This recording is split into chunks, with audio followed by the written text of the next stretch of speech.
Buenos días, estamos aquí en esta sesión de Miradas al Retrovisor.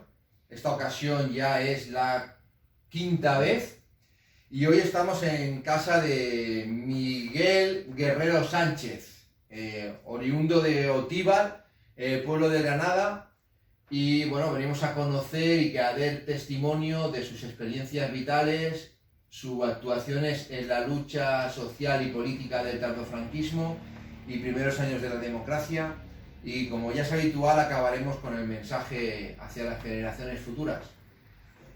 Bueno, Miguel, ¿cómo era aquella infancia en Otíbar, Granada, tus relaciones familiares, el ambiente social en el pueblo? Y explícanos un poquito. Pues mira, es una situación en aquella época muy difícil a mí y a mi familia, porque mi padre era de derechas, muy de derechas, y estaba ejerciendo de administrador de una finca. Y cuando viene la República, entonces lo que viene la reforma agraria, la reivindicación de la gente del pueblo, porque se socializara la finca aquella que mi padre estaba dirigiendo. Entonces, lo que hacen es que también con ese desarrollo a mi padre lo expulsan de allí, de la finca, y se tiene que ir de la finca al pueblo, a Otíbar. Y mi madre estaba embarazada de mí. Entonces, yo nací en el pueblo de Otíbar. Había sido concebido en Cázulas, en la finca de Cázulas, pero nací aquí. Mi padre estaba amenazado por el movimiento, bueno, por el movimiento, ¿no? por los republicanos más radicalizados. Y tenía que huir, porque el pueblo en principio estaba por la República y por los milicianos de la República.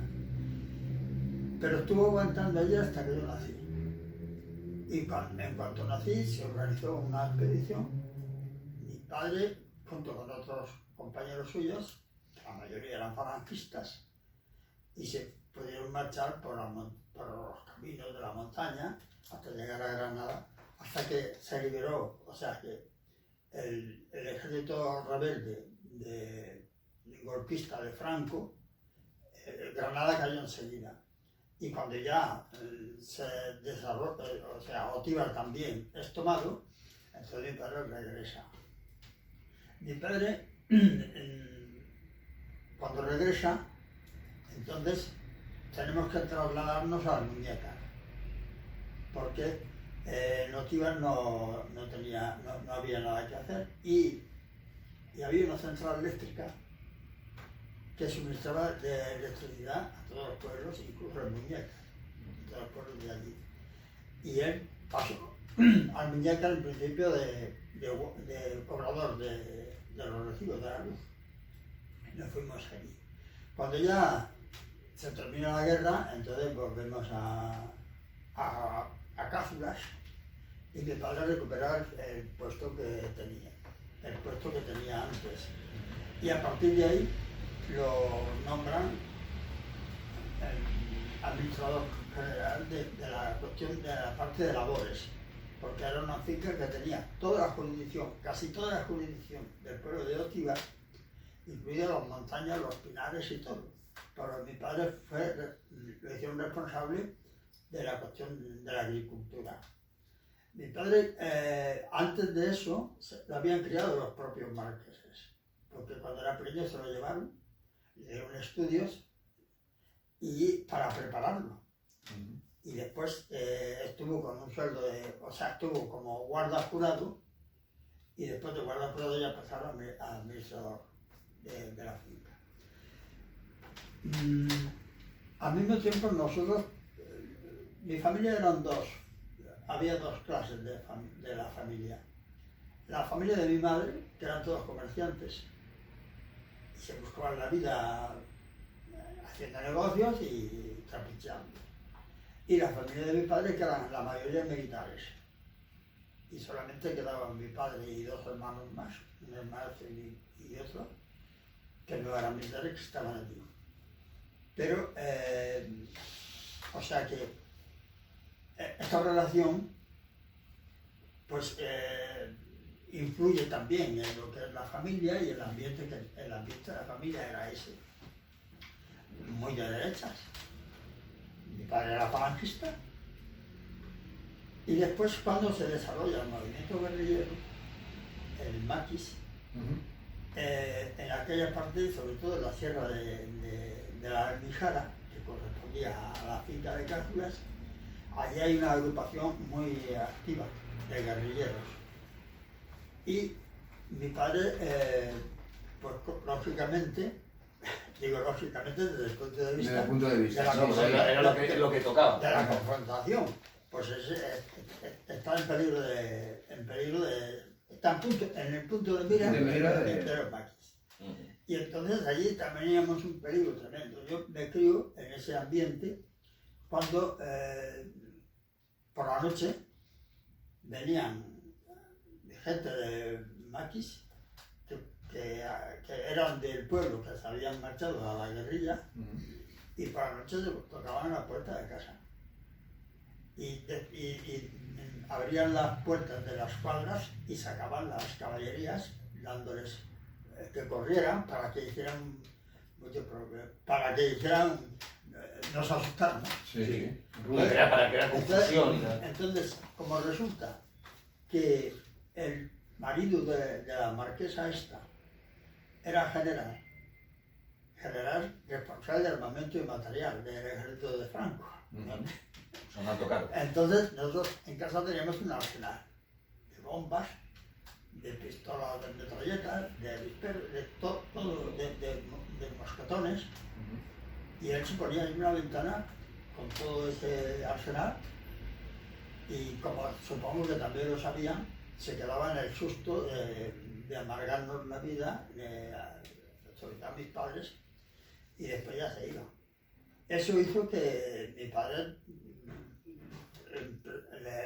le planteó al general que cómo estaba en peligro su familia y él. Y entonces lo que hicieron fue que vino una compañía de soldados del Regimiento de Infantería Nápoles, que pertenecía a la Capitanía General de Granada, pero estaba en Almería. Y entonces se presentó allí una compañía de soldados con un capitán, teniente, todo lo que lleva la graduación que lleva la compañía. Eso ya para mi familia fue un alivio, porque ya el peligro ese inminente pues ya no se tenía. Claro. Y bueno, aquello era un desastre, porque los soldados por la noche, cualquier cosa que se moviera, pegaban tiros allí diciendo que venían y tal, y más que nada era el miedo que tenían también, porque claro, estar en un puesto de guardia, en un sitio, un descampado, y por la noche, que hay perros, gatos y de todo haciendo ruido, los tíos se escapaban los tiros y se formaba cada revuelo de la hostia. Bueno, pues ese era el ambiente que teníamos allí. Esto es tremendamente extenso. En el libro que os entrego hay una parte de todo eso que la explico, porque también es sobre la memoria mía. Claro. Y ahí entonces aparece todo eso. Bueno, entonces de ahí, mi madre, pues veía que a ver cómo ya tenía mi hermano mayor estaba estudiando economía, pues entonces era perito mercantil, pero yo creo que hoy son los economistas. Y entonces no sabían qué hacer conmigo. Entonces mi madre habla con una hermana que tenía una tienda muy grande y una panadería y tenía el cine del pueblo, en fin, estamos muy bien situados. Y yo me voy de dependiente, con 14 años me voy de dependiente a la tienda de mis tíos. Y estoy allí hasta los 16. ¿Estaba dónde? ¿Dónde era? En la tienda de mis tíos en el pueblo. En el pueblo, vale. En Altíbar. Y de allí entonces estuve hasta los 16 años, pero entonces resulta que los marqueses le dicen a mi padre que tengo que irme allí, porque cuando mi padre ya no, o sea, para sucederlo a él. Sí, sí. Y entonces pues yo abandono la tienda, me voy de ayudante, de administrador con mi padre, ahí. Mi padre era un tío muy... metía la disciplina como falangista, ¿no? Yo trabajaba en la oficina, allí teníamos una máquina de escribir, la máquina aquella negra alemana, Sí. Sí, ahora no me acuerdo el nombre. sí, yo la he visto por imágenes, ¿no? Sí, Porque sí, la sí, haya sí. tocado. Bueno, y allí pues estuve hasta me fui al servicio militar. Pero yo ya tampoco quería estar allí, porque allí yo tenía muchos problemas, precisamente en el sitio donde estaba, y precisamente con mi padre. Porque mi padre era mi jefe, pero también mi padre era el responsable de todo aquello. Y yo ya tenía una tendencia social que yo ya no comulgaba con aquella situación, y no estaba de acuerdo, y no podía... Sí, es que- Decidí que tenía que marchar. A pesar de que no tenías contacto. Tenía contacto, pero de taberna, Ah, porque de joven, De joven. pues los pueblos no había nada más que el cine, que eran los fines de semana, y los días de cada día, las tabernas. Y había una taberna con un tío que le decían el machote. Era muy fornido y tenía una recua de burros y además tenía un bar. Y allí pues hablaban cosas los mayores y a mí me interesaba mucho. Había algunos que tenían los hermanos en Francia, exiliados, y también hablaban de eso, pero con mucho cuidado. sí, porque además muy- usted siendo el hijo de quien era, Sí. la gente tendría mucha precaución a la hora de hablar con usted, en teoría. Sobre todo la gente que tenía gente en el Sí. exilio. Pero yo era muy abierto. Ya. Y entonces enseguida conectaba y yo estaba, y todos estábamos contentos, ellos y yo. Y entonces yo ahí oía cosas y cada vez se me despertaba más la conciencia política. toma Sí, de sí. conciencia, pero todavía me faltaba. También formé parte de la relación nocturna del pueblo. Fijaros, porque de pequeño ya te inculcan la cuestión de la religión. Y había lo que se llamaban adoradores nocturnos, que hacíamos guardia por la noche a la iglesia. Sí. Pero todo eso lo vas superando. Vas superando y vas soltando tu imaginación, vas tomando conciencia y vas dando pasos avanzando. A partir de ahí, y sobre todo también porque cuando yo estoy de ayudante con mi padre, me doy cuenta de los problemas que tenía la gente. Los problemas que la gente que trabajaba y la gente que los salarios no daban para comer. En el pueblo había quien físicamente murió de hambre. Y hasta yo estaba también, cuando estaba dependiente de la tienda ya me daba cuenta. Porque venía la gente venía para comer, tenían que hacerlo afiado, que se llamaba. Sí. O sea, había una libreta, tenía cada uno una libreta y nosotros en la tienda teníamos el libro y allí se iban apuntando y cuando tenían dinero entonces pagaban. Que aprovechaban la corta de la caña de azúcar que se hace en las muñecas y motril, se hacía y entonces la gente se desplazaba. Toda la gente, la mayoría de la gente del pueblo se iban allí a la campaña esta y cuando venían con dinero, entonces pagaban. Porque eran pobres pero pagaban. Sí, pagaban. Sí, los pobres son Los pobres suelen ser Los los que pobres pagan. siempre pagan. Los pobres son los que no pagan, sí. Entonces, claro, veías todo aquello y luego también allí en la finca también veías los problemas, porque era un tiempo de hambruna.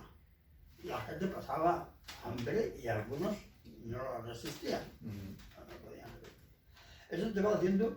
Sí, pero es una matización. Es que es curioso, porque hasta ahora hemos estado entrevistando a gente que la hambruna la vivió en cierta manera la vivió en primera persona, porque le tocó padecerla. Su caso es diferente. Usted estaba al otro lado y vio la hambruna de los otros. Claro, porque a la vez, por ejemplo, ibas a bañarte.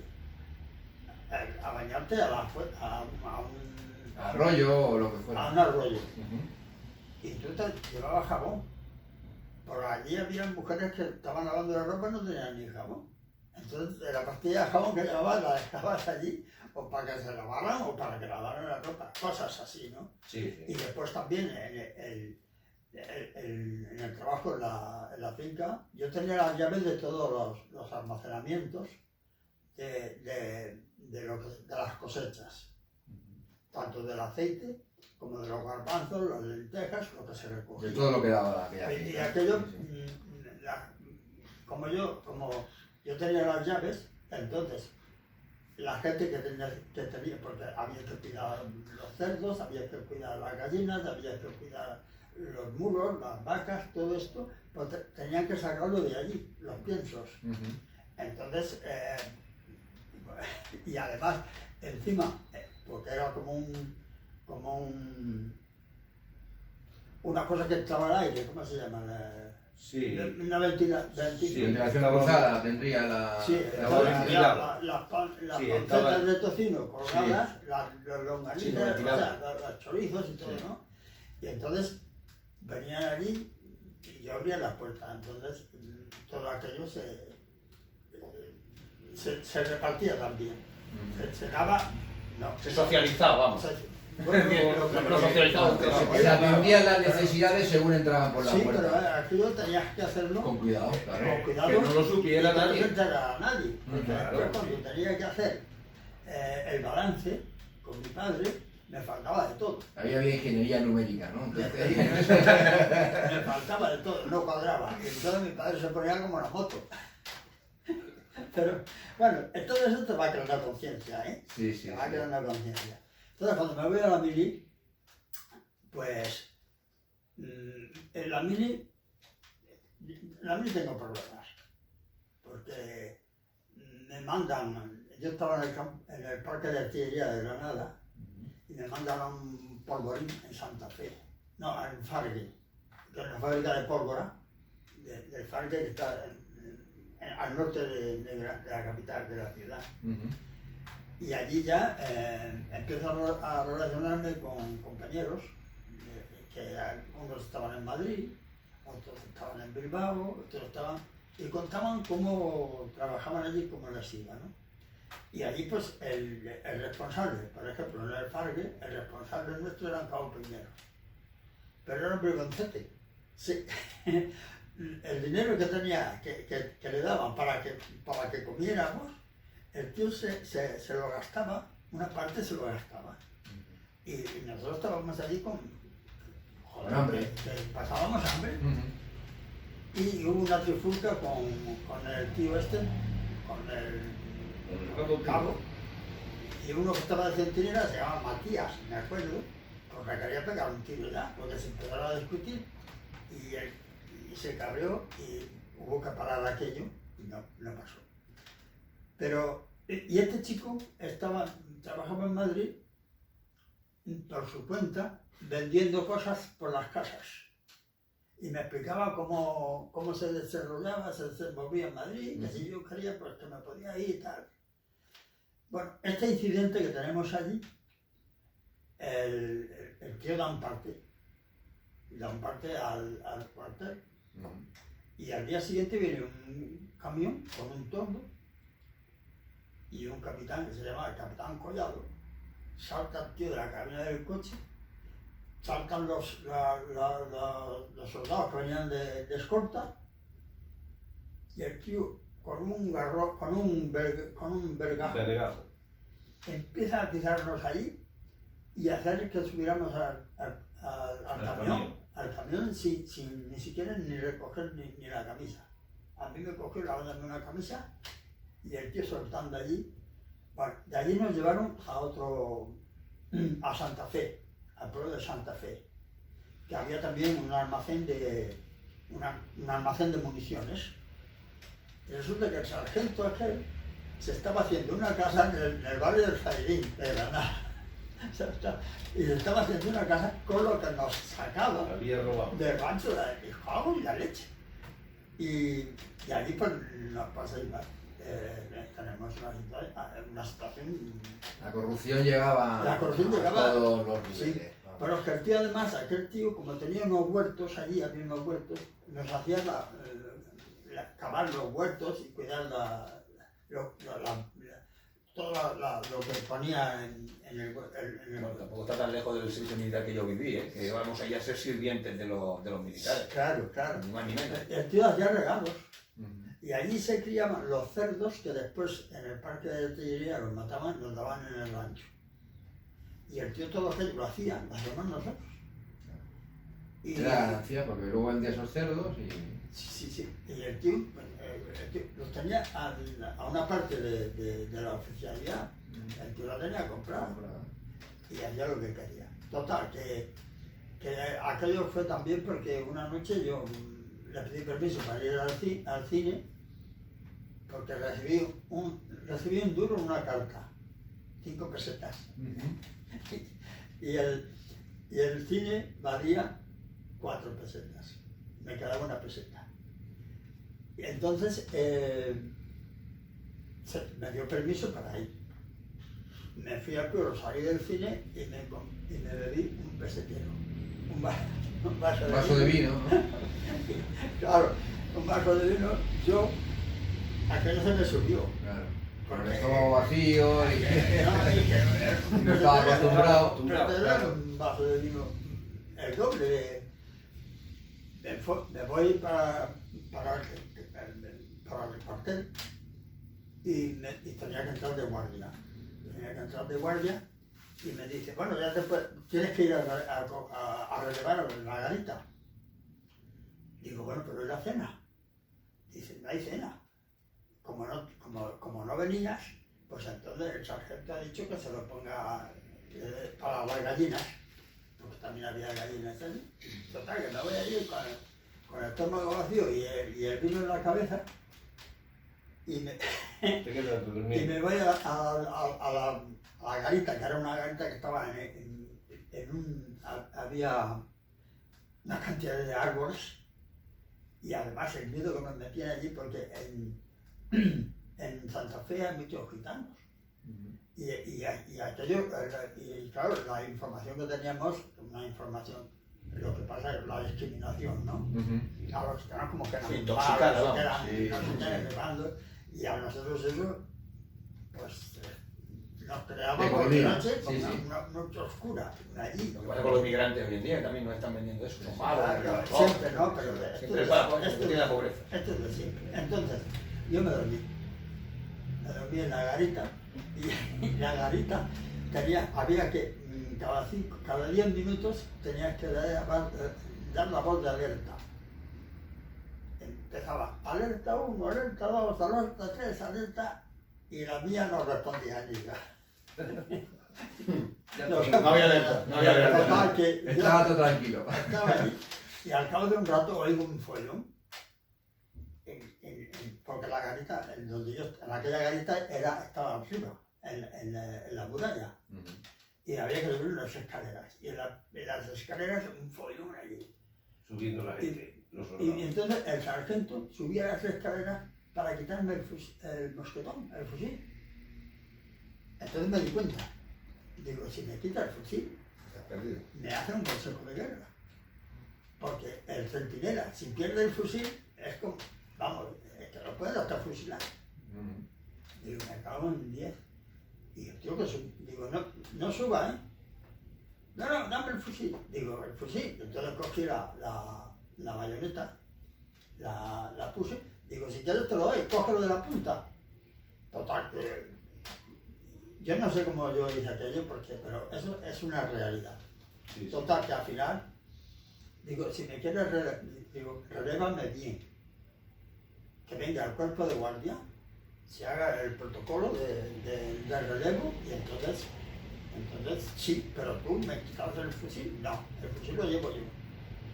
Y así se hizo. Entonces, al día siguiente, pues,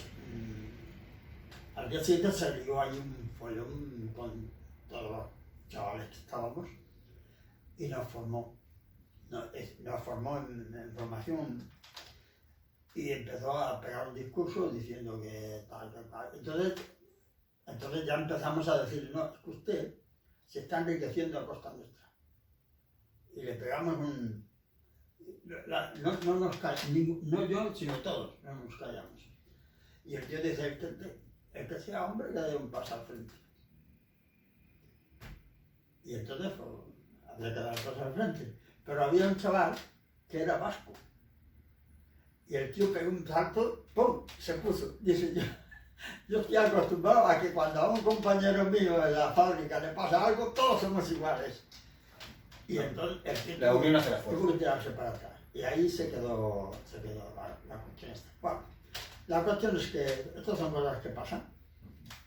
Que yo, después ya me relevaron, me fui otra vez al parque de artillería. Yo estaba en una oficina del parque, de mecanógrafo. Y cuando me licencio, entonces digo, bueno, ¿qué hago?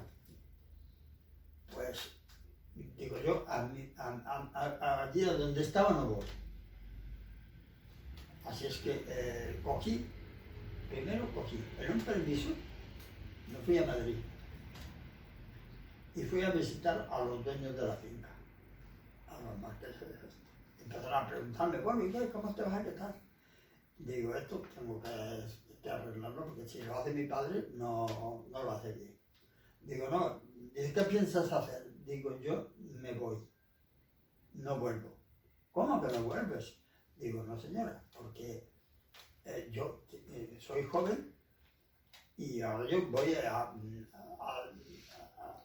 ver cómo me va en la vida, pero allí para mí no es futuro.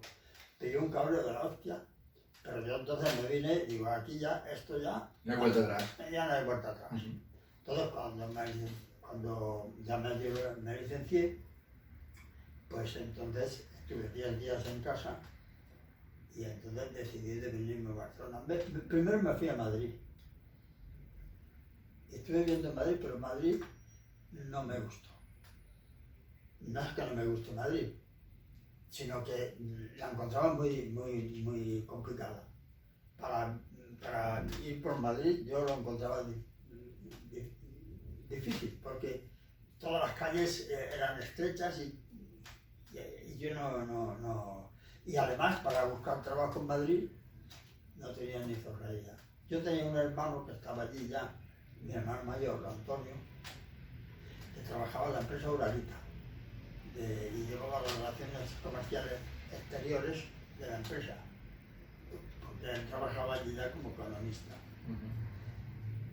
Y digo, bueno, yo digo, aquí no encuentro, estuve un mes y no encontraba. Digo, y además me voy a convertir en un problema para mi hermano, que me tengo que ir de aquí. Entonces cogí el tren y me vine a Barcelona. Cuando me vine a Barcelona y me instalé en la Plaza San Jaime, porque cuando bajé del tren cogí el taxi. Dice, ¿dónde vamos? Digo, yo, que tú llévame. Digo, es la primera vez que vengo aquí y no sé, no conozco absolutamente nada. Digo, necesitaría un tiempo para poder situarme. Y además, es que no sé dónde ir. Dice, pues ya te llevo yo.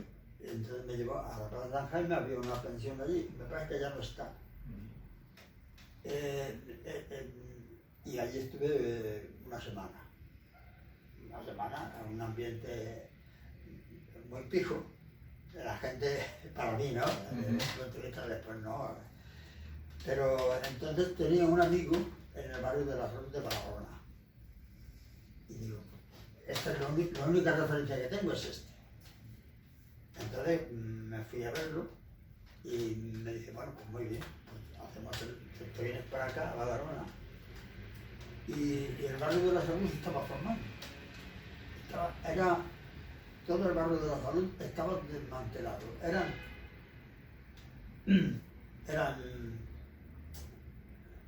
¿cómo se llama? Chabolas, y la gente estaba tirando las chabolas y haciéndose la casa. Y toda la calle,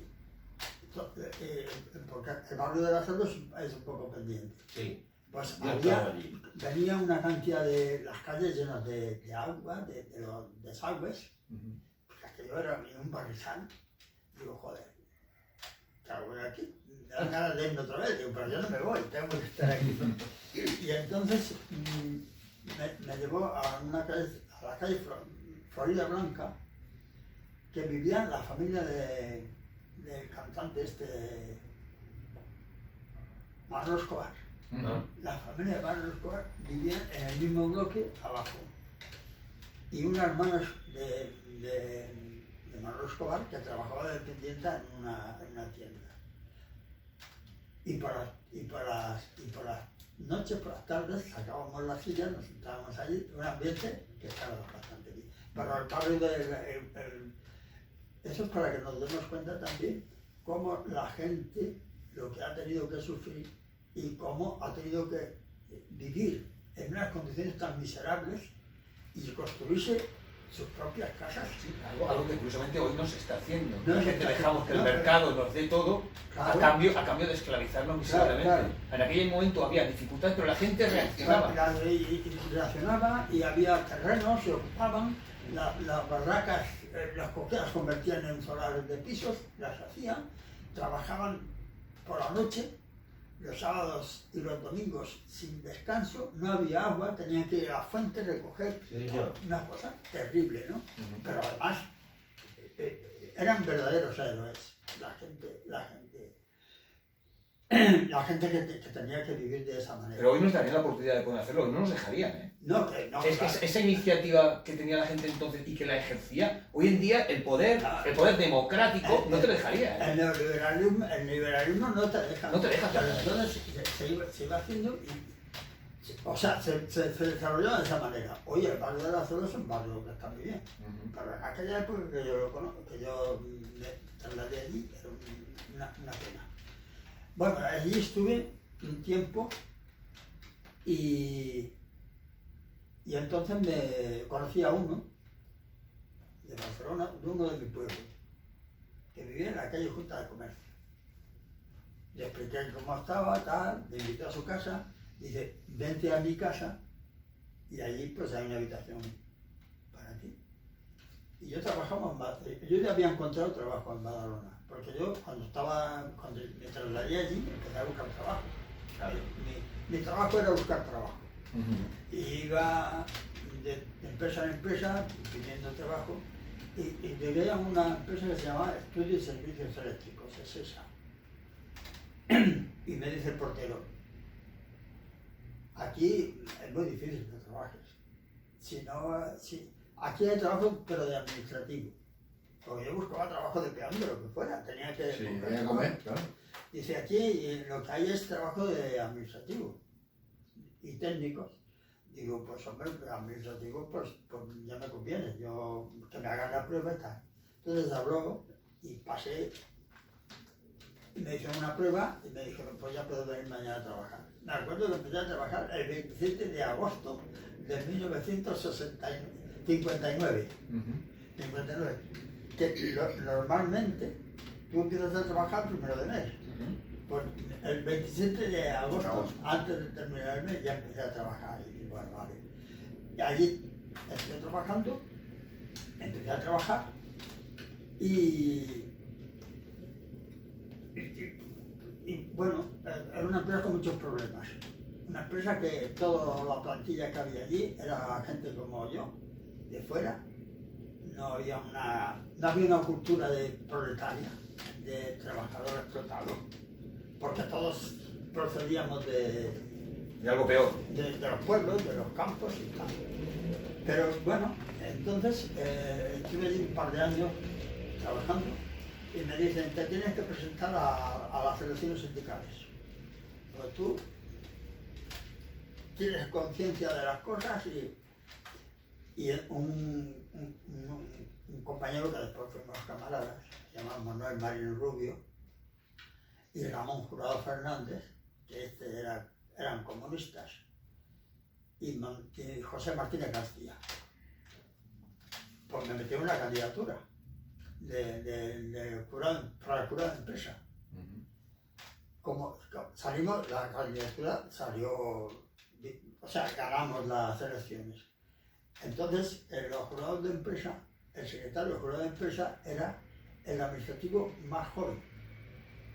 el de menor edad, como yo, yo era el de menor edad, pues entonces me nombran secretario del jurado de empresa.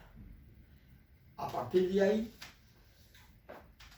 pues yo mi trabajo era el trabajo sindical, pero lo combinaba el trabajo sindical con mi puesto de trabajo. Todavía era un trabajo inmenso. Y recuerdo que llega un punto, o sea, el trabajo sindical depende de cómo se haga, ¿no? De cómo lo entienda el representante sindical. Si tú vas allí y te limitas a cumplir y a atender los problemas y después presentarlos, pues bueno. Pero entonces yo lo que hacía era que al ser secretario del jurado, todo el mundo venía a consultarme y a explicarme cosas. Entonces yo lo que hacía es que les hacía las cartas peticionales reivindicativas, se las redactaba. Yo les decía, siéntate ahí, explícame tu vida, ¿qué es lo que tú, en qué trabajas? Entonces consultaba la ordenanza laboral, porque entonces no había convenios colectivos todavía, o si estaban, todavía no se había aplicado allí, y a partir de ahí le hacía un escrito, lo firmaba y lo presentaba a la empresa como petición. Sobre todo lo que más se pedía eran las categorías profesionales y la cuestión de seguridad e higiene, que estaba abandonada, cosas de estas. Eso te da un bagaje también, no solamente de conciencia social, sino también de entendimiento. Sí, de cómo Porque funciona además todo. tienes que conocer la legislación, Legislación que la era... ley de Había, contrato de trabajo, con lo que había entonces, y te va formando así. Y cada vez tienes más conciencia. Entonces, a partir de ahí, nosotros decidimos, tenemos que organizarnos. Tenemos que ver cómo nos organizamos en el partido. Pero el partido no lo encontrábamos. Entonces, a través de Marín, recurrimos a un tal Fidel Lora, que vivía en la calle Escocia de Barcelona, que había estado en la cárcel de Burgos durante muchos años y era un expreso que estaba relacionado con el partido. Entonces se lo dijimos, mira, Fidel, nosotros queremos organizarnos en el partido. Pero entonces no te podrías organizar en el partido de cualquier manera. Tuvimos que explicar y por qué lo hacíamos y por qué éramos, si nosotros nos sentíamos comunistas o no, y cómo lo entendíamos. Total que dice, bueno, pues mira, ya tengo la cita para, al cabo de unas cuantas entrevistas, dice, ya tengo la cita para que conectéis con el partido. Fuimos a la cita, pero no vimos a nadie. Porque la cita también era para ver si nosotros aguantábamos allí o no. O sea, para ver si eran infiltrados o eran volvimos y dijimos, oye Fidel, pero ¿qué coño nos has hecho? Si no hemos encontrado el contacto. Dice, bueno, esperad. Entonces nos dio otra cita más y entonces ya sí que lo conectamos.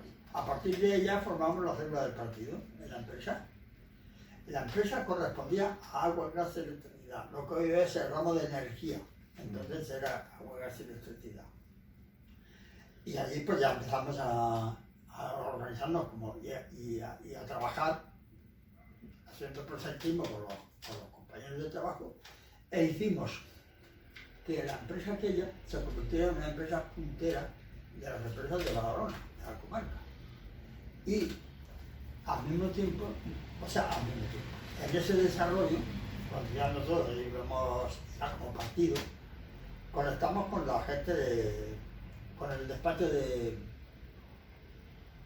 Agustín de Semil, que era un laboralista muy prestigioso, y su compañera, una compañera de despacho que se llama Montserrat, y a través de eso conocimos gente de comisiones obreras, Agustín Prat, por ejemplo, y más gente. Y el Ramón Jurado, que había vivía en el barrio de la Bomba del Hospitalet, pues dice, mira, vamos a conectar con comisiones obreras. Entonces se hace. Esto ya pasa al año 1964. En el 64 la Asamblea de San Belir Nosotros participamos en la asamblea aquella y a partir de ahí ya nosotros nos constituimos como coordinadora del ramo de energía, de agua, gas y electricidad, y formamos. Y la empresa pionera de comisiones obreras de todo el ramo era la empresa que trabajábamos nosotros, porque había una organización comunista. Una curiosidad. Todo ese proceso que usted está haciendo llamarle de emancipación obrera o como sea, ¿usted, su padre seguía viviendo? Mi pareja. No, su padre seguía Mi viviendo. padre seguía viviendo, pero no, porque mi padre vivía en Granada. No, vale, pero... Mi padre, pues como yo, era como un... La oveja negra, La oveja el negra. carreado de Pero tenían esa situación un poco tensa, ¿no? Hombre, y sigue con mi familia todavía, pero siempre nos hemos llevado muy bien. Con respeto, con un mínimo de respeto a respeto. mi familia y mi padre. Yo me acuerdo que cuando iba de vacaciones se iba al cuartel de la Guardia Civil y allí conectaba, iban conectando, esto me lo dijo mi madre después. Cuando salíamos de Barcelona, hasta que llegábamos a Granada, sabía por dónde iba, con el coche. Y en el cuartel de la Guardia Civil. Y después cuando íbamos allí, pues mi padre ya no me decía nada más que me miraba. Odiaba a todos los amigos míos, porque me habían pervertido. Pero bueno, al señor aquel de la cantina, el machote, ¿no? A él no lo podía ni ver. No, yo nunca le hablé. Y después había uno que se llamaba el Pancho, que había estado en Palma de Mallorca. Y en Palma de Mallorca le tocó la lotería y se fue a trabajar al pueblo. Pero había trabajado en una fábrica y tenía un poco de... conocía la conciencia de clase. Y en una crítica, en una reunión que estaban ahí los del pueblo, estaban con mi padre, empezaron a hablar más de los comunistas y a decir cosas. Y mi padre estaba ya aguantando. Pero el Pancho salió en mi defensa. El Pancho, ese que dijo que no, que si todos los comunistas eran como el hijo de Miguel tenía el apodo de Miguel de la Cámara. De Miguel de la Cámara es porque nosotros vivíamos en un piso, no en la planta baja. En la cámara. Entonces decía en la Cámara. Y entonces mi padre agradeció la defensa que hizo aquel hombre, ¿no? Y cada vez que iba de vacaciones me decía, así da saludar al Pancho. O sea que así... Sí, ya lo aceptó de que ella fuera comunista, ya no bueno, quedó más. de todas maneras yo ahí explico muchas cosas. Bueno, la cuestión es que fuimos desarrollando la empresa, todo esto, en el ramo. Los debates en el sindicato vertical eran tremendos, porque nosotros íbamos con un programa comunista. Pero teníamos que saber plantearlo con todo lo que había allí, con los verticalistas, que eran falangistas. Y algunas veces colábamos muchas cosas y nos veían como, pero cuando se daba la noticia o recibía la información de que era comunista, entonces el problema ya, o sea, el trato ya era distinto. El problema no era la medida, el problema era quién daba la medida. Claro. Si el que daba la medida no era de su cuerda, automáticamente ya le molestaba. Porque había falangistas que también estaban por la cuestión social. Y también reivindicó la cuestión social, pero no le nombraron ni la huelga, ni la subversión, ni nada de eso. Tenía que ser desde el punto de vista del desarrollo del franquismo. Porque ellos eran muy buenos y sabían el país se desarrollaba, ellos hablaban. Bueno, pues allí, entonces, al mismo tiempo estaba organizado el partido. El partido tenía una actividad tremenda en aquella época. El partido no podía respirar del trabajo por las noches a todas horas, haciendo panfletos, haciendo tabillas. Como ahora, más o menos, ¿no? Como ahora la actividad de la gente que hay ahora. Pero mucho más. No, que lo digo irónicamente. Sí, pero aquello era diario. Y además con un peligro enorme, porque tenías que salir tirando hojas y después escondiéndote porque enseguida las captaba y venía la policía.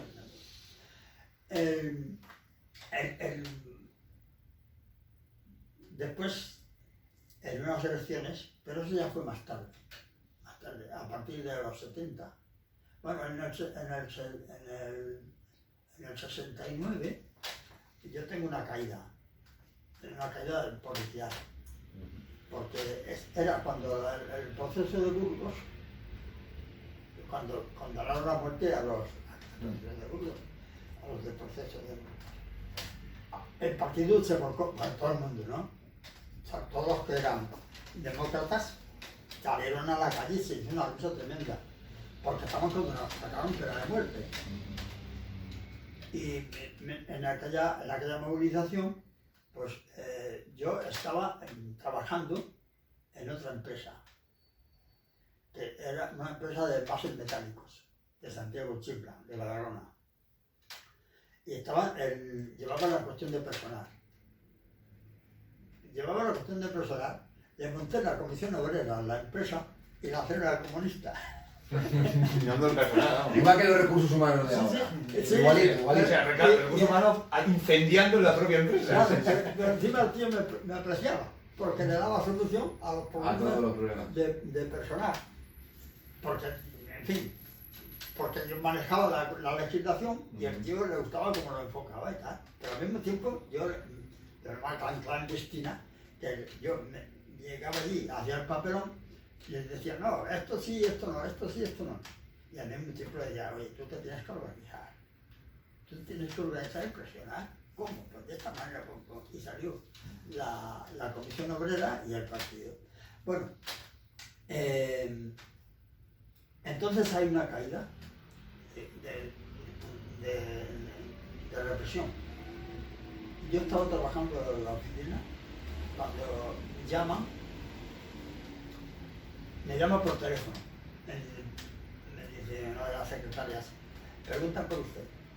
Me pongo y me dice, mira, nosotros somos trabajadores de la Cross. Digo, pues muy bien, pues estupendo. Si tenéis trabajo, pues me parece muy bien. Sí, pero es que resulta que nuestro compañero Antonio, la ha cogido la Guardia Civil. Y no sabemos nosotros cómo funciona esto. A ver si nos puedes asesorar. Si tienes abogado, si conoces gente. Digo, yo no, ni conozco a Antonio, ni conozco a este Antonio, ni conozco nada. Yo no sé, a mí, ¿de qué me estás hablando? Hombre, no nos dejes así, es que no tenemos experiencia. Yo sabía que en la Cross no había experiencia de lucha, porque no había organización todavía. Estábamos organizando el partido de la Cross. Y total que venga a insistirme, y bueno, mira, sí, yo conozco el despacho de abogados de Alberto Fina y varios laboralistas que pueden ayudaros y tal. Y dice, bueno, ¿y cómo lo hacemos? Es que no te conocemos. Digo, pues mira, esta tarde nos vemos en la Plaza Pepe Ventura, que es el final del tranvía, el 70, y allí no. ¿Y cómo te conocemos? Digo, yo llevaré a la revista Triunfo y cuando me veáis con la pregunta Triunfo, me preguntáis dónde está la parada del 70. ¡Ah! Y el tío dice, ¡ay, coño, muy bien! Digo, ya me han cogido. El tío se le escapó. Sí, antes de la casa. Ya me han cogido. Digo, me voy corriendo. Porque ya me di cuenta que me habían tendido una trampa. Le digo a la secretaria, digo, mira, yo me tengo que ir. Voy a cambiarme, porque allí vamos con la ropa. Una bata. Pero te ponían una bata de... Digo, me quito la bata y me doy, si pregunta algo bien, dile que me he tenido que ir.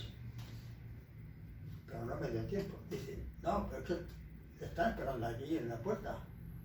Digo, ¿cómo que me están esperando? Dice, sí, la Guardia Civil. Digo, coño. Y no había ninguna salida. Allí no había nada más que la puerta aquella. Dice, pero sal. Salgo. Digo, hola, ¿qué tal? Dice, que te vienes con nosotros. Total, que me metieron en 2 caballos y desde la calle Baldomero Solá, de Badalona, no sé si la conocéis, No. está en el centro, en la carretera de Mátara, Sí, en el que tenemos pero que pasaba por el centro de la ciudad. Hasta la playa, que estaba el cuartel de la Guardia Civil, eran 7-8 minutos. En 7-8 minutos mi cerebro iba a una velocidad. ¿Cómo tenía yo que plantearme Y el relacionar una para que- alternativa para salir del tema? Pues yo sabía que estaba cogido. Y total, que llegamos allí y me presentan, lo primero que me hacen es presentar a Antonio no me acuerdo el apellido ahora, Mínguez, Antonio Domínguez. Y me lo pone y el Antonio Domínguez dice, hombre Guerrero, Guerrero, ¿qué haces? ¿Qué tal? Y los otros, decías que no, pero estaba detenido. Digo, coño, digo, perdón. Digo, ¿usted me conoce? ¿Cómo que, hombre, cómo que se me conoce? Digo, sí, es que yo, mira, ¿sabes qué pasa? Que yo voy al sindicato, porque soy sindicalista. Y tengo una relación con mucha gente. Y claro, hay mucha gente que me conoce a mí, pero yo no los conozco a ellos. Y seguramente que tú eres uno de los casos. Hombre, no me digas eso, hombre, no. Me decía él, ¿no? Y le digo no, pues lo siento, pero no recuerdo nada. Entonces le digo a los guardias civiles, digo, ¿me dejáis un momento con que a ver si me aclaro con él? Dice, sí, quédate ahí, a ver si te hacen memoria. Y cuando nos quedamos solo digo, me cago son pedazo de cabrón. Digo, tú no sabes que es mejor aguantar una paliza que no un año de cárcel. Digo, tú no me conoces, te has equivocado, te has confundido. Digo, porque si no, es que vamos a la cárcel. Si tú te niegas a todo, tú te pueden acusar de lo que sea, pero no lo pueden demostrar. Total, que el tío se convenció. Y cuando salimos, dice, ya está, digo, sí, ya está, digo, ya se ha dado cuenta de que me ha confundido. ¡Coño, me cago en los tíos! Como se ponen ellos, ¿no? Y decía, ¿y cómo que tiene el teléfono tuyo? El teléfono de tu suegro, el teléfono del trabajo, todos los teléfonos tuyos. Digo, porque yo los doy. Yo no tengo ningún problema. Le decía, yo no tengo ningún problema, ¿por qué no? Yo doy mi tarjeta y doy todo a usted, y le doy todo para que me... Pues no tengo por qué ocultar, total. Que entonces estaba suscribido el artículo de la ley el artículo 18 del fuero. Del fuero, pues entonces no había constitución, era la ley franquista. Sí, el estado de excepción. Joder, pues allí estuvimos por 4 o 5 días. Me pasé la Navidad, Año Nuevo, y me llevaban del cuartel al calabozo, que era en un edificio que había sido los bomberos, y había allí donde te encierran, unos calabozos, unos calabozos que aquello era apestoso. Ibas andando y los zapatos... Estaban mirándote la moral para ver si cantabas. Sí. Estabas allí y una manta allí que estaba hasta sucia. ¿Pero de qué te acusaba? De ese comunista. Ah, nada más, eso, vale. Bueno, tampoco. No, quiero decir que no lo acusaban de haber hecho esto, una huelga o Que esto. era comunista. Sí, que era Porque- comunista, porque- pero que no lo podían Porque demostrar. el otro me había adelantado, ¿no? adelantado. Como el Claro. otro estaba por comunista, estaba tirando hojas, pero estaban tirando hojas. Pues Claro. yo también. Total, que allí me tiré una semana hasta que se agotó el tiempo que tenía de retención, que ya tenés que pagar al juez. Pero yo no les di nada. Me hacían declaraciones, me decían, y al final, fijaros una cosa, estábamos allí, hacía un frío que pelaba. Tenía una estufa de butano que solamente se calentaba el escribiente. Los demás estábamos allí pasando frío. Y fue el día que ellos cobraron la paga de Navidad. Y tenía una mala leche porque la habían pagado poco. Y no lo podía disimular. Cago en 10, todo el año así, para que te den las camisetas, no sé qué más. Y como llevaba varios días, y había uno que era malo y otro bueno. Sí. Había Uno uno que tiene se bueno me y pagaba otro los no. brazos y decía, te voy a... Digo, no me toques, ¿eh? Que como si me tocas... Y además se me había movilizado toda la empresa donde yo trabajaba y la dirección de la empresa. Había que reconocer. Y el Santiago Chip Blanc también. Me pidieron a ver el calabozo, el guardia del calabozo se volvía loco, porque cómo era posible que yo tuviera esas visitas. Y la Guardia Civil se reprimió y no te tocaron. no me tocaron físicamente.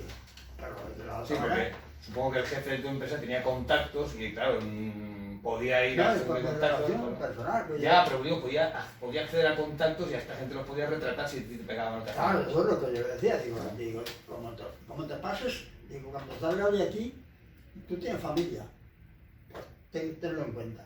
A mí, tío, un bravucón, digo, ya te digo. Pues, y había otro que era más inteligente, hacía de papel, ¿no? Entonces yo hablaba con ellos y les digo, mira, vosotros de qué me acusáis. ¿Me acusáis de ser un subversivo? No, yo soy un sindicalista. Y yo estoy pidiendo lo que a vosotros os falta. Sindicalizaros, ¿no? Claro, vosotros que habéis cobrado una paga. ¿Qué paga es esa? Una miseria la yo bolsa. tengo una paga mejor que la tuya. Y tengo un salario mejor que el tuyo. Digo, y tengo, donde trabajo, tengo una calefacción. Estoy acomodado. Vosotros estáis aquí temblando de frío. Pero, y esto es lo que yo reivindico. Que también lo tengáis vosotros, lo tenga todo el mundo. Y por eso me estáis... Total, que llega... Un poco más lo hace como un Sí, no, lo afilia. Pero la mía, esa es como... Eso es lo que se llama una hostia de realidad. Yo les decía, pero no os dais cuenta. Y por eso, ¿qué coño queréis que os diga? Pero yo no soy comunista. Entonces, cuando ya cumplía el tiempo que me tenían que tener allí, pues entonces me hacen el informe. Me da el informe que da comunista. Dice, firma. Digo, no. Yo no firmo. Dice, ¿por qué no? Digo, porque tú ahí me pones que yo pertenezco al Partido Comunista. Y yo no pertenezco al Partido Comunista. Yo no soy comunista. Porque era la consigna que teníamos. Claro, Era- negarlo. Ibas a delatar, ibas a la cárcel. Hay que negarlo. Y el tío cogía, pum, rompía el... Y otra vez. Y otra vez. Y otra vez lo ponía de otra manera. Digo, no, yo no te voy a firmar. Hasta que al final dice, bueno, pues me hace otro y dice, ahora no. Digo, ahora sí lo firmo. Dice, bueno, pues yo ahora pondré la diligencia. Digo, tú pon lo que quieras, pero yo no te la firmo. Esa es tu opinión, no la mía. Y entonces de allí ya pasamos Al juez. al juez, El juez te puso libertad. a Palacio de aquí a Barcelona. Pues allí me pasan al juez y había habido una presión con el juez, con todo esto, porque se había movido lo de la empresa, había un tío del metal que era Alcaína, que era un jerarca que había sido anarquista. Y se de la metieron CNT, mucho había sido de la CNT y se pasó al vertical. al vertical, sí, eso es Y verdad. era Pero no uno, sino el casi. jefe del metal de Cataluña, ¿eh? Un personaje. Y además procurador en Cortes. Sí, sí. Procurador en Cortes. Eso lo hicieron muchos anarquistas. Sí. Bueno, pues el juez me dice, ¿usted todo esto? Digo, yo no soy nada más que una persona, un ciudadano con un problema, con una familia y con un cargo sindical. Dice, pues entonces yo no tengo de qué acusarle, ya se puede ir. Digo, ¿que me puedo ir? Dice, sí. Digo, por favor. Hasta luego, Lucas. Entonces, pasó así. Después continuamos la vida política y haciendo... Y entonces editamos un boletín en la empresa. Editamos un boletín de empresa, pero contra el sistema. Porque en el sindicato vertical había salido una permisibilidad para que se abriera la frontera sindical que llamaban. Se abrió lo que decían ellos, que el social Humbert, me parece, era Sofía Humbert. Humbert, era el responsable de Barcelona, De Barcelona, el sindicato del sindicato vertical y un tal de de... Paz, que también era El su Paz. secretario, total, que estos permitieron que hubiera, nos hicieron ver que había una libertad para poder Sí. escribir. Entonces nosotros hicimos nuestro boletín, le llamamos La Chispa, boletín de empresa. Y allí pues cada uno escribía, ¿no? Y escribía lo que pensaba. Y entonces yo escribí un artículo que se llamaba un artículo contra el sindicato vertical. Y me acuerdo que terminaba el artículo y decía, bueno, esto, por más libertad que haya, para que haya libertad tiene que haber cambios. Y para que haya cambios, todos los del sindicato, todos los verticalistas tienen que salir corriendo. Lo mismo que el rucho de Sancho Panza montado por Ginecillo, un pasaje de Sancho Panza. Y total, que eso lo pasaron al juzgado y nos detienen a todos. Nos detienen a todos y nos llevan otra vez a Badalona. Nos llevan al juzgado, a un juzgado de Badalona y nos tienen ahí toda la mañana. Y cuando ya le preguntábamos al secretario, ¿qué? Dice, no, ya estamos acabando. Yo miro por la ventana y veo que viene un despliegue de coches de la Guardia Civil que se bajan con los fusiles y la parafernalia esa. Dice, ¿cuándo nos vamos? Digo, pues yo no lo sé. Dice, porque me parece que esto se complica. Y entonces, a partir de allá, nos detienen y nos llevan otra vez al mismo sitio donde yo ya conocía. Recuerdo que estando allí miraban las fichas. Y coge uno y mira las fichas, mi nombre, el nombre de todos, pero yo estaba allí en las fichas. Y el tío me miraba como si fuera un asesino. Sí. Tío, joder. Total que estuvimos allí todo el día. Por la noche nos pasan otra vez a jugar a Barcelona. En un coche en un coche celular. Como les faltaba un papel, se paran en la plaza del ayuntamiento. No sé si estoy detallando demasiado. No, Está contando su experiencia. Entran al ayuntamiento a recoger un papel, que yo no sé cuál era. Y me acuerdo que pasaban por ahí la gente y se quedaban viendo, ¿qué habrán hecho esto? Estos son menudos chorizos deben ser, mira cómo están, tal, total, que de allí ya salimos y nos fuimos al Palacio de Justicia, a los juzgados, a Barcelona, que está allí en Víctor Pradera, en la Rambla, abajo, Arco del Triunfo. Pues nada, ya estuvimos allí hasta que nos pasaron al juzgado. Pero antes de entrar, viene el abogado de la empresa, un tal Reales, dice, bueno, estamos mirándolo todo y seguramente vais a salir todos menos uno. Uno no sale, pero los demás os marcharéis todos. Pero el juez tiene que decretar verdad. Digo, bueno, entonces le digo a uno, digo, mira, yo ya sé quién se va a quedar. Entonces, si me quedo, lo que tenéis que hacer es pedir una manta, mandármela allí, porque dicen que hace frío en la casa. Y entonces coge y al cabo de un rato, me dice, uno se queda y me saca las monedas y me dice, toma, 5.000 pesetas, por si te hacen falta. Me dan, y digo, 5.000 pesetas, y uno se queda, esto es lo que me está diciendo es que yo me quedo. Pero no, después resulta que, ¡pum!, todo fuera. O sea, que ya no se quedaron, nos echaron a todos, y yo también. El primero que salió corriendo fui yo. Y luego el Real ese venía por la calle detrás de mí llamándome para que le diera. Me diera 5.000 pesetas. Y pasó esa cuestión. Después de todo esto, hay unas elecciones sindicales. Y yo me presento a las elecciones sindicales a nivel provincial y nacional. Y salgo en una candidatura que formamos en el Sindicato Vertical y salgo como presidente de la Unión de Trabajadores y Técnicos de Energía, de Aguas y Electricidad, a partir de ahí.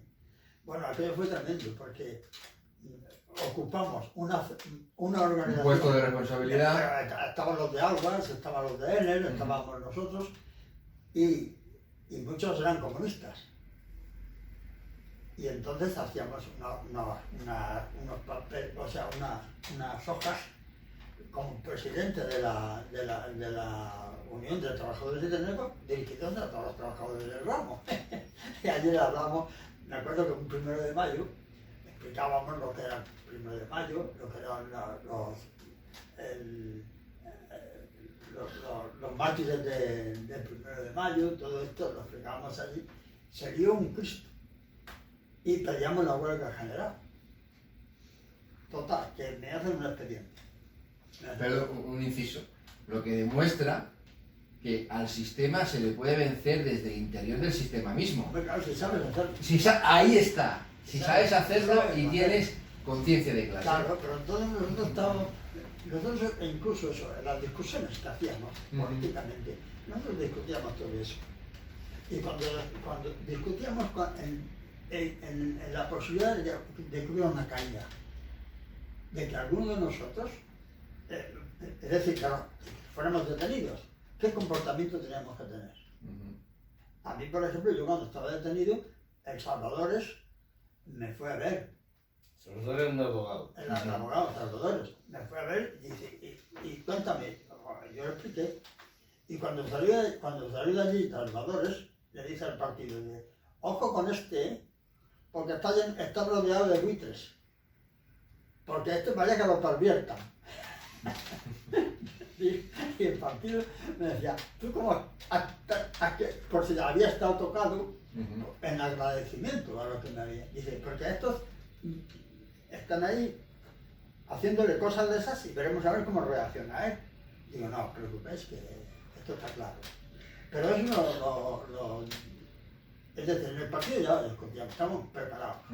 Pero al mismo tiempo estábamos preparados para discutir lo que eran las cuestiones legales Y extralegales. y extralegales. Y eso lo desarrollábamos. Y cuando un comunista hablaba, a los trabajadores se notaba, porque explicaba el programa del partido. Claro. Uno de una manera y otro de otra, más bien, más mal. Sí, pero claro, ustedes intentaron dentro de la estructura, intentar hacer cambios dentro de la estructura.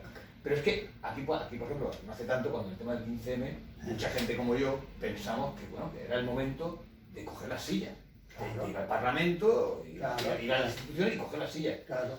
Y cuál ha sido nuestra gran decepción de que hemos ido a coger las sillas y no ha servido absolutamente para nada. Porque esta gente sabe perfectamente a lo que juegan y ellos te dicen, sí, tú vas a coger las sillitas que te podamos dar, pero tú vas a seguir estando dentro de lo que da esto. Y claro, luego te encuentras con los discursos de mucha gente que han ido a ocupar esas sillas diciendo lo bien que se les trata en el Congreso de Diputados, lo bien que se vive allí, que le tratan de usted, no sé cuánto, y entonces acaban perdiendo aquello para lo que fueron. Pero eso es un tema de mucha discusión. Sí, no. Porque es el reformismo de la izquierda. Pero yo termino ya con lo otro. Entonces, yo salgo de presidente de la UTT, de la Unión de Trabajadores Técnicos, y el ministro el ministro que entonces era de Relaciones Sindicales, después pasó a Interior, Martín Villa. Martín Villa, el que lo haya conocido, ese tío cuando hablaba era como un mármol, más frío que la hostia. Entonces me hizo el expediente y yo digo, bueno, pues muy bien. Y yo le planteaba a ellos, si me queréis echar, si me expedientáis para expulsarme del sindicato, yo doy las gracias. Porque yo no quiero estar afiliado a este sindicato, me obligáis, porque era obligatoria. O sea, la obligación, tú cuando empezabas a trabajar, empezabas a pagar la cuota, o sea, directamente de la empresa. O sea, era una afiliación obligatoria de la dictadura. Digo, pues muy bien, me hacéis un gran favor, yo se lo diré a los demás. Y no, se quedó en eso. Pero entonces, en Madrid, yo al ser presidente de la OIT era vocal nacional. Y entonces estábamos en una reunión en Madrid, de esas que convocaba el Vertical. Y me dice un tal Campos Pareja, que era el presidente o el presidente del sindicato vertical de energía a nivel estatal. Un personaje de novela. El tío era un cacique de los cojones. Bueno, pues dice, tenéis suerte, porque mañana tenemos al ministro que nos hablará. Y nos hablará en un edificio que había allí, muy importante. Y entonces dijimos, bueno, mañana tenemos a Martín Villa. Nos reunimos nosotros nos reunimos los de Cataluña, los de Andalucía y otros, porque éramos de toda España. Pero los que teníamos una posición en contra del Vertical, nos reunimos. Y nos fuimos a la calle Atocha, en el despacho de los abogados. Que después Sí, donde los asesinaron. Y allí hicimos un escrito pidiendo la amnistía de los presos políticos y de los exiliados. Y al mismo tiempo pedíamos la amnistía para los dictadores del franquismo. ¿Por qué esa era la consigna del partido? Esa era la consigna de Santiago Carrillo en el partido, de que se amnistiaran, o sea, hacer borrón y cuenta nueva, y que todos buenos. Todos buenos, y aquí no pasa La nada. reconciliación nacional. Sí, Del entonces, claro, 56. nosotros pues, en esa dirección hicimos el documento. Entonces viene Martín Villa, nos pega un discurso diciendo que nos felicitaba porque éramos militantes de base, sindicalistas de base, que eso era lo más grande que había, tal que cual. Y el tío da media vuelta y se va. Y si quiere ir. Y yo digo, señor ministro, porque me tocó a mí leer el documento. Señor ministro, y el tío y el otro le decía, no hagas caso de ese, que es un comunista, es un rojo malo, no le hagas caso. Y el tío se iba a coger la puerta. Digo, señor ministro, ¿cómo es posible que usted nos pondere tanto y cuando le habla a un sindicalista de base, usted no quiera escuchar? Giró como un resorte. ¡Hola! Y entonces yo le leí el documento pidiendo la amnistía, y la amnistía, digo, también para vosotros. Dice, mira, tú nos pides la amnistía a nosotros, es que es el colmo. Dice, si nosotros lo único que hemos hecho mal es ganar una guerra, que hemos ganado la guerra, ¿y cómo nos pide la amnistía? Mira, se puso. Total, que el tío me raba polvo de los cojones, y dio media vuelta y se fue. A partir de ahí se creó un murmullo allí, estaba la sala llena. Y entonces nosotros teníamos en el asiento, teníamos un botón para poder hablar. Pero si tú el botón lo dabas, también no se podía hablar. Pero yo entonces empecé a hablar. Y todos los la inmensa mayoría eran falangistas de todos los puntos de España, abortaban el botón y no podía hablar. No podía. Digo, bueno, ¿qué vamos a hacer? Después me fui al lavabo. Y fui a hacer un pis, una necesidad. Me pongo allí y estoy allí haciéndolo, y viene uno y le saco una tarjeta y me la pone en el bolsillo. Y yo digo, joder, viene otro, me da una tarjeta y me la pone en el bolsillo. Y así, y yo venga a mear. Y venga a recoger tarjetas. Bueno, pues se acabó aquello y nos veníamos por la zona. Y miro las tarjetas, yo cuando venimos aquí miro las tarjetas y digo, claro, ¿y esto qué quiere decir? Entonces los llamo por teléfono. Y entonces me dicen, mira, cada uno, ¿no? Mira, yo no te creas que soy, yo estoy de acuerdo con lo que dices, pero yo no doy más. Yo estoy aquí porque Pues mira, Por circunstancias. por circunstancias, pero que yo no soy franquista, ni soy fascista, ni nada de eso. Pero conozco a alguien que piensa como tú. Si quieres te doy su teléfono. Y fui recogiendo una serie de teléfonos y entonces iba hablando con todos. Y eso nos permitió montar la primera comisión obrera a nivel estatal.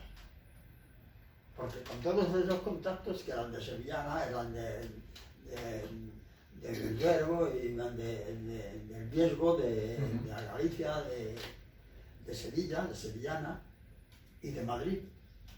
Pues con esos contactos después nos volvimos a ver en Madrid, hicimos varias reuniones, hicimos un estudio del sector eléctrico en un librito y constituimos la primera comisión obrera A nivel estatal. a nivel estatal. Bueno, entonces yo salgo elegido secretario general de la Federación de Comisiones, o sea, del Sindicato de Comisiones Obreras a nivel estatal, de energía. Pero al mismo tiempo yo estaba en Badalona, secretario general de la Unión Local. Digo, bueno, las dos cosas no pueden ser. Entonces renuncié a la de Badalona, porque lo de Badalona podía coger cualquier camarada, pero a nivel del Estado no, si no eras. Entonces Juan Gómez Alba fue el que me reemplazó en la Unión Badalona. de Badalona. Y yo entonces me dediqué a nivel estatal. Que tenía que coger, cada semana cogía el puente aéreo, ya estaba el puente aéreo porque hasta entonces no estaba, y hacía las reuniones y me venía y íbamos llevando. Y bueno, hasta que hicimos el primer congreso de la Federación de Energía. Yo no sé si, claro, esas cosas en detalle es muy largo porque hubo mucho problema. Mucho problema, sobre todo yo tuve problemas con los compañeros de Cataluña. Porque los compañeros de Cataluña ya estaban influenciados por la política del PSUV. Y la política del PSUV ya era socialdemócrata, con la cuestión del eurocomunismo, con todas las cosas estas. Entonces yo ya me iba desligando de esta concepción política. Yo era marxista-leninista y no... Y en el congreso ese, los compañeros de Cataluña llegaron allí. Primero, habíamos hecho unas tesis para el congreso. Y esas tesis en Cataluña las hicieron otras. Y llegaron al congreso diciendo que se tenía que anular las oficiales, los borradores oficiales, y presentándole a ellos. Digo, eso no se puede hacer.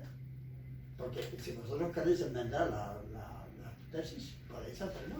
Coger vuestras tesis, las comisiones de trabajo, y le dais la vuelta a las oficiales. Pero quitar las oficiales para poner las vuestras, aunque sean mejores, pues eso la gente no lo va a entender. Y no se puede hacer. Y aquí tuvimos un problema tremendo que tuvo que intervenir Marcelino Camacho y Julián Arizas para poder intentar apaciguar aquello, pero no había manera, no había problema. Y bueno, y después ya entonces se hizo el congreso, y yo entonces en Badalona, las primeras elecciones municipales. Las primeras elecciones municipales me dice, te metes con la candidatura. Digo, sí, pero yo la candidatura no es para salir. Total, que me colocaron en el número 14 Y saliste. de la candidatura, para que no saliera. Pero saliste. Y salí porque Julio Molina, que era muy joven, siendo concejal lo llamaron para el servicio militar. Tenía que presentarse al servicio militar. Y entonces era el número 13 y yo era el 14. Entonces me dijeron que... ¿Qué te tocó? Pero entonces yo ya, la lucha ideológica en el partido ya estaba muy enconada. Yo ya estaba allí ya muy señalado. Yo no estaba de acuerdo con el eurocomunismo. el partido ya se estaba rompiendo, pero se estaba rompiendo desde el punto de vista ideológico, de la concepción ideológica. Y ellos me decían, no, tú no pasas, o sea, renuncia y se pondrá otro. Digo, no, yo tal como están las cosas ahora no renuncio. Cuando empezamos, yo no quería estar. ¿Y ahora? Pero ahora las cosas Sí. han cambiado. Ahora yo quiero dar la batalla política. Y entonces no renuncié, me quedé. Salí, estuve de concejal. Pero como el problema que hubo, el político, entonces, al principio, los cargos, como eran presentados por los partidos políticos, el PSUV denunció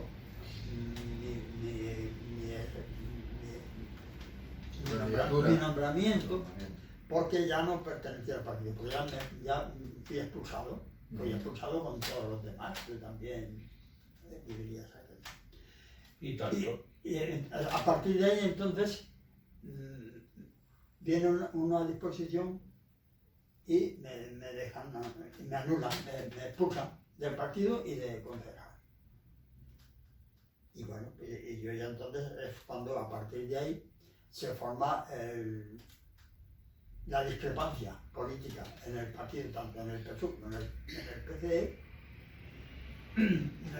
contra el eurocomunismo, pues se produce la ruptura. Entonces hay una parte del partido del PCE que se extingue también. Y es cuando entonces, en 1982, se le da vida al PCP, el Partido Comunista del Pueblo de España. El congreso ese, el primer congreso, yo recuerdo, yo estaba en la Secretaría de Organización del PCC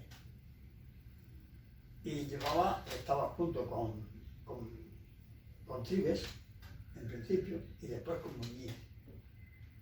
Pero la cuestión administrativa, pues yo la dominaba, y todo el mundo, ¿no? Pero todo el mundo que estaba allí en la Secretaría, sobre todo, pero como responsable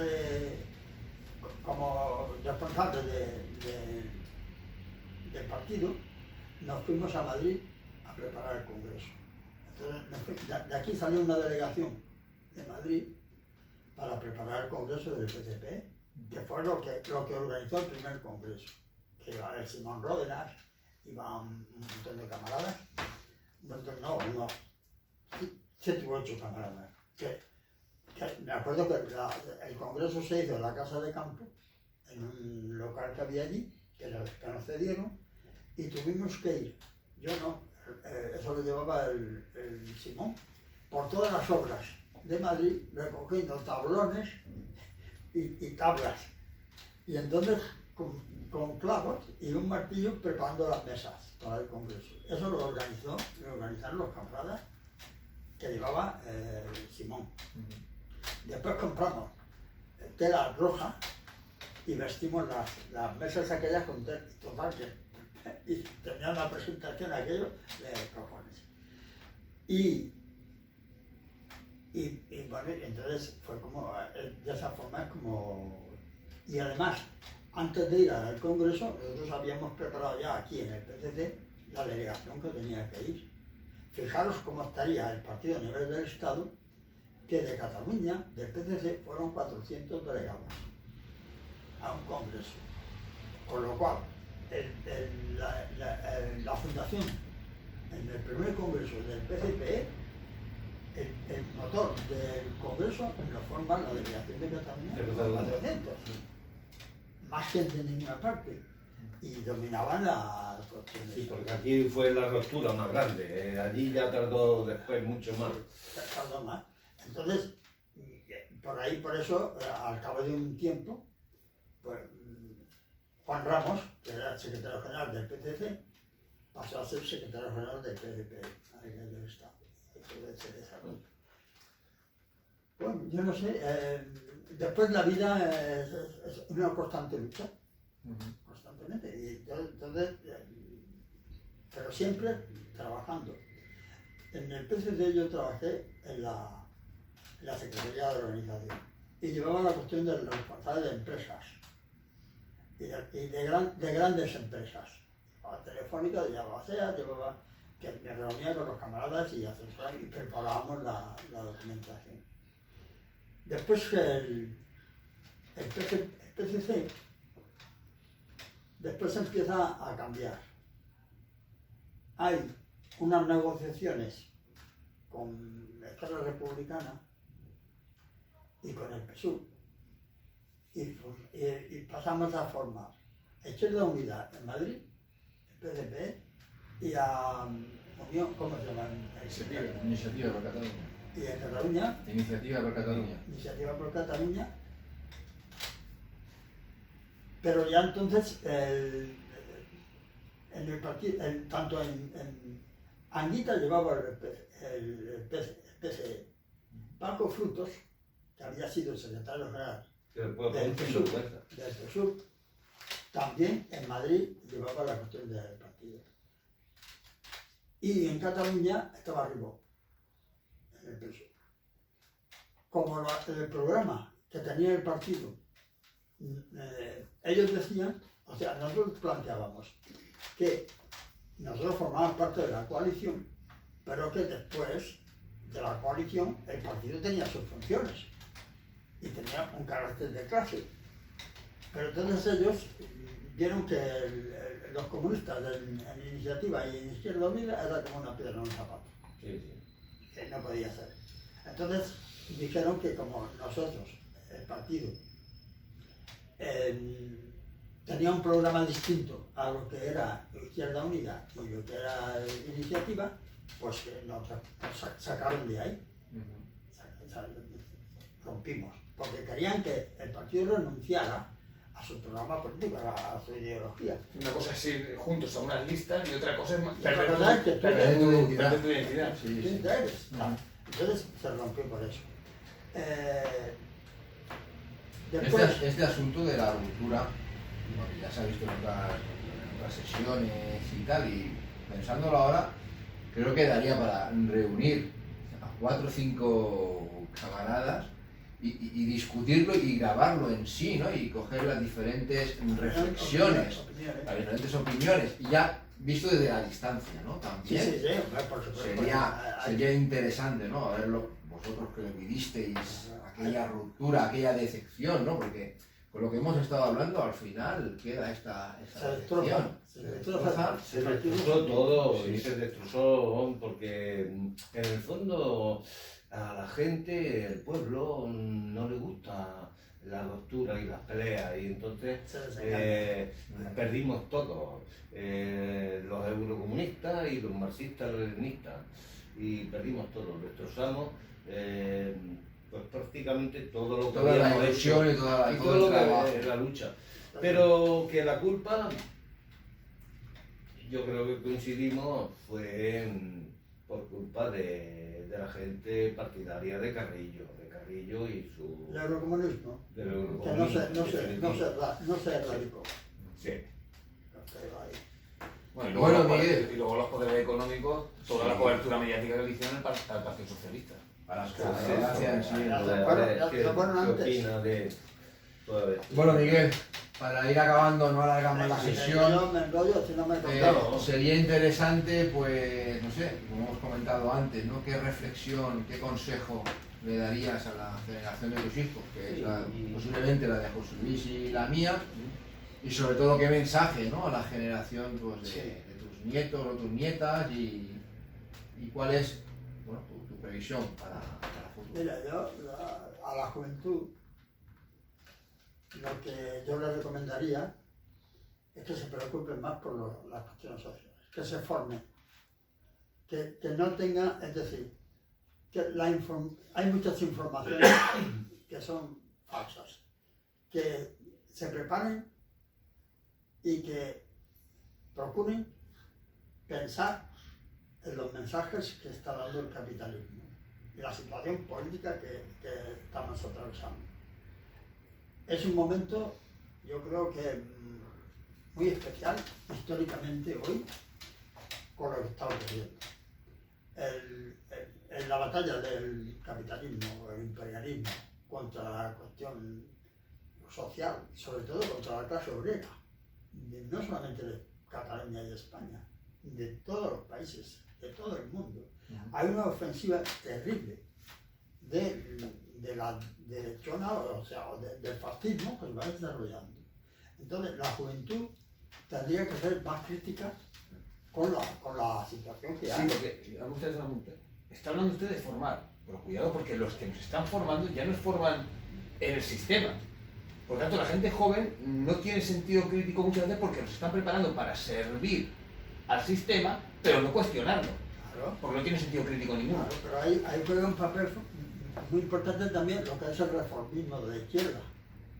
Por ejemplo, yo no quiero hacer una crítica, sobre todo ni a compañeros, porque mucha gente sigue siendo, aunque tenga una concepción suave, no esté organizada, son comunistas, hay muchísimos comunistas. Y yo no quiero faltarles el respeto, pero ideológicamente el problema de la izquierda, el problema de la entrega al sistema es lo que están perjudicando, porque no se denuncia. Es decir, los medios de comunicación, el capitalismo los domina a través de las multinacionales, y ahí desarrolla una consigna ideológica de la gente de que pase, y la gente lo que tiene que darse cuenta es los problemas que tenemos, los problemas que hay, los problemas que hay, Los reales. los que hay ahora, no pueden desarrollarse si no hay una presión, si no hay una conciencia de clase, A lo de siempre. si no se organizan. Si no hay Si lucha, no se organizan. no Por hay ejemplo, futuro. si nosotros cogemos un móvil O un ordenador, un internet. ordenador, Sí. verás que todo el mundo está opinando, todo el mundo está diciendo, pero de manera dispersa. De manera dispersa. Entonces lo que hace falta es que eso se haga Usted no cree, por ejemplo, yo esa es mi percepción, que esta gente que controla el cotarro, por decirlo de alguna manera, sabe perfectamente lo que hace. O sea, aquí ahora mismo estamos diciendo la lucha por las pensiones, la lucha por los derechos de las mujeres, la lucha por los derechos de los animales. Muchas luchas. Sí. Al final estamos todos divididos. Cuando la lucha real es luchar contra el neoliberalismo salvaje. Contra el neoliberalismo. Pero es que eso nadie nos aglutina y nadie nos lleva a todos a una. Claro. Porque al final todos los problemas derivan en lo mismo. El neoliberalismo salvaje que ni tiene ética ni tiene moral. Claro. Y como no tiene ética ni moral, permite pues la maximización del beneficio, que es lo único que busca. Y eso va en contra del bienestar de la sociedad. Claro. Todo es a costa de la clase obrera. Y de la clase obrera y de lo que llaman hoy las clases medias. No, que Es invento. Es invento. Eso es un invento. Es invento. y la media alta y todo lo demás. Eso es una Eso es un cosa. invento. Y la cuestión es que el capitalismo se nutre de la explotación del hombre por el hombre, la explotación de los trabajadores. Si la explotación de los trabajadores, el capitalismo no existiría, porque la acumulación de riqueza es Es la plusvalía del trabajador. el empobrecimiento del pueblo, de los trabajadores. Efectivamente. Entonces, eso hay que entenderlo, y eso es lo que tiene que, yo creo que ese discurso es lo que tiene que la juventud aprenderlo, y sobre todo saber quién lo engaña y quién no lo engaña. En ese discurso, cuando se está hablando de reivindicaciones pequeñas, eso no es la solución del problema. Eso, Es un a través paso. de eso es para tomar conciencia.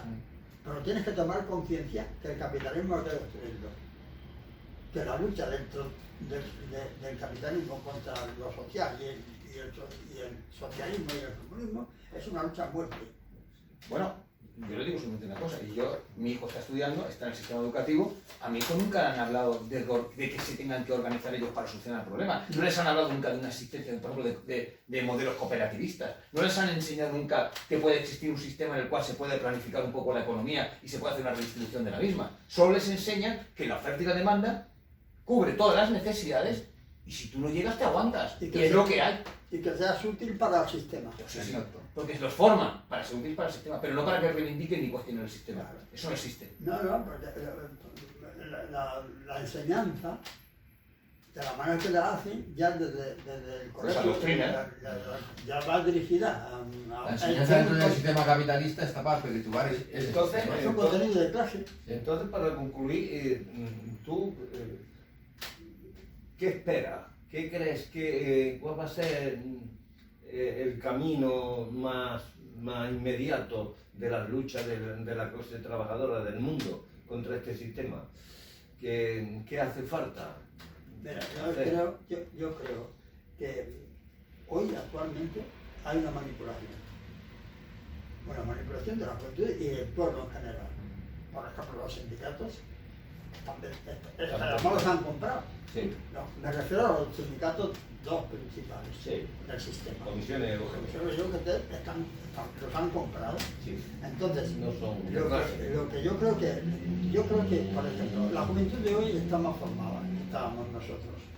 Sí. La juventud está muy preparada. Sí, sí. Pero políticamente no. No, pero políticamente lo que tiene que hacer es tomar conciencia de los problemas.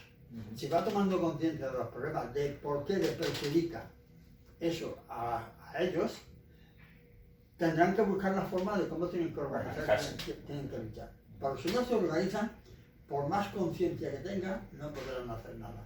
Pero ¿dónde te organizas? Te tienes que organizar en una organización que tenga un sentido de clase, que sea una organización clasista, que defendía a la clase obrera y a la democracia y a la libertad. Eso es lo que es el socialismo y el comunismo. Pero yo creo que eso hay que ir explicándolo de manera que lo vayan entendiendo. Porque si ahora, por ejemplo, yo me dirijo a un grupo de chicos y le digo, o sois comunistas o no sois, no me van a entender. No me van a entender. Pero hay que decirles la manera de luchar. Pues muy bien. De luchar contra el coste de vida, contra el paro, contra los recortes de las pensiones, contra la cuestión de la sanidad y la cuestión de la educación. Eso, bien. Pues, Que hay que mantener la flama de la lucha, hay que tener de clase. sindicatos de clase que se está intentando, pero cuesta mucho. Sindicatos de estudiantes también de clase, que tengan una conciencia revolucionaria. Y un sentido crítico. Mira, yo las guerras las acabo rápido. Cuando los obreros digan, nosotros no vamos a matar a un semejante, se acaba la guerra. Claro. Porque la guerra se nutre de obreros, que son los que van a matarse y se matan en los campos de batalla, mientras otros señores dicen que se matan entre ellos. Claro. Que si los obreros decimos que no vamos, se acaba la guerra. Claro, pero- Digo por poner un Sí, ejemplo. sí, pero como hasta les pagan, porque Sí, ahora es una profesión más. ahora, Sí, ahora tú, el ejército ya no es y ya no es, obligatorio. y ya no es un Ahora tú ejército. estás en paro, no tienes nada, oye, vas a cobrar 1.500 euros. Y estos mismos militares, cuando acaban su vida ya laboral, son los que luego son mercenarios en las guerras. Ahora y Sí, Y lo de ya es, no solamente eso, sino el- también, la porque escalilla. no olvidemos tener el papel de la iglesia. Sí, Bueno. sí. Con la iglesia hemos topado. Bueno, Miguel, pues muchas gracias. Damos por concluida esta quinta sesión y bueno, como siempre hemos aprendido muchísimo de las lecciones de vida que nos mostráis en estos Sí, pero ha sido vídeos. una visión muy diferente a las Sí. otras 4 sesiones. Sí. Porque este señor no sufrió a lo mejor No, el lo que hambre hace el hambre y tal. y eso, ¿no? O cerveza. No, bueno, yo Bueno, ya está. Bueno, pues acabamos la grabación. Ah, te traigo una cerveza. Oh, estabas hablando, ya has terminado.